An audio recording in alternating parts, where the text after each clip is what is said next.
Mycelium, the root system of fungi, achieved the greatest mass of any individual organism on this planet. Mushroom build soil, recycle waste, offer protection from infectious diseases, and solution to famine in developing countries. But they could do much more. Mycorestoration is the use of fungi to repair or restore the weakened immune system of environments. It consists of 4 branches: mycofiltration, mycoforestry, mycoremediation, and mycopesticides. Mycofiltration is the use of mycelium as membrane for catching and reducing silt erosion from stream beds and pathogens from agricultural watersheds. Mycelial beds could filter out pathogens, including bacteria, viruses, and chemical toxins.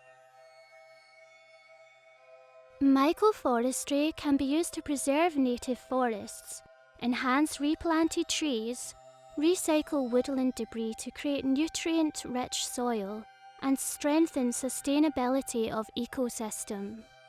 Logging companies should consider retaining wood debris on site instead of burning it, and using spored oils in chainsaws, chippers, and cutting tools to speed up decomposition.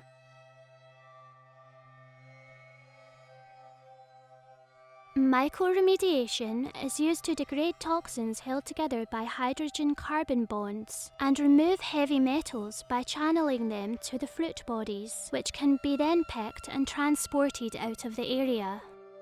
Mycoremediation eliminates the expense incurred in removing thousands of tons of tainted soil to a remote toxic waste storage site.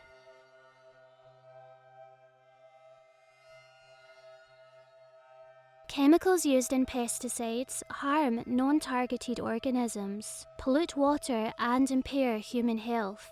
Mycopesticides could fight the unwanted pests without infecting non-targeted species. When the targeted insects encounter spores of entomopathogenic fungi, the spores attach to the insects and germinate, causing death from fungal infection.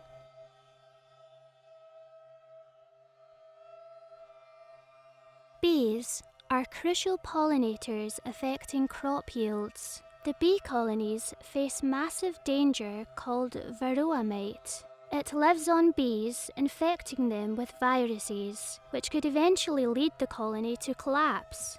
Fungal honey could help bees to boost their immune system, so colony has much higher chance of survival.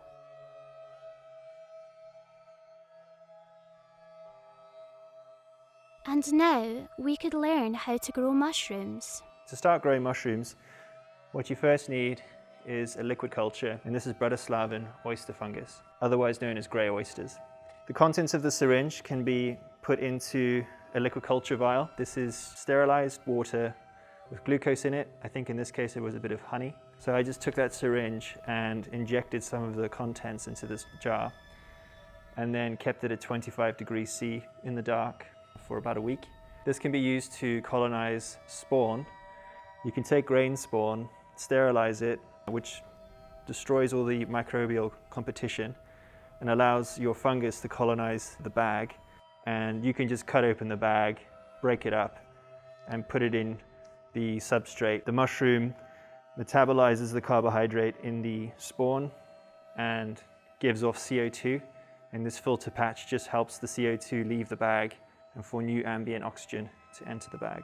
Using the spawn, we can make substrate. Substrate is basically just the catch-all term for what do the mushrooms eat. You can use another carbohydrate source. In this case, you can use straw pellets. To this mixture, you can just simply add some spawn, about 5% of the total mix, and for every kilo of straw pellets, you can add 2.2 liters of water. And it makes this mixture. Essentially, you incubate this at about 25 degrees C, and about a week later, it looks like this. So it's gone all white, and that's just the mycelium colonizing and metabolizing the substrate, which is those straw pellets. Another advantage of using the straw pellets is that the pelletization process is very hot and has the side effect of pasteurizing the pellets inside, eliminating microbial competition. And this further helps the mycelium move in and colonize the substrate and start metabolizing it. This is substrate in a bag. The bag has holes in it.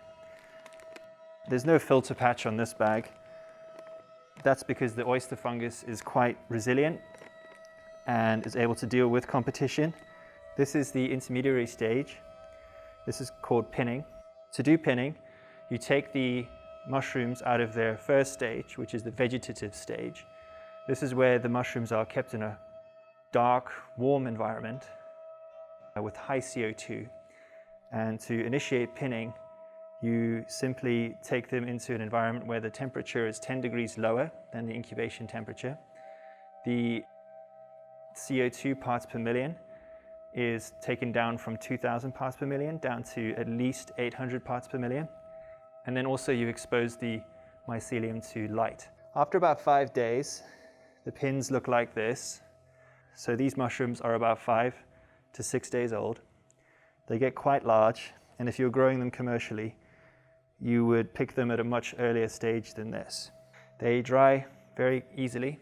Mushrooms are 90% water, so when you dry them out, they're 1/10 their original weight. This is about 1 kilogram of dried mushroom. The next big thing to happen right now is sustainable food production.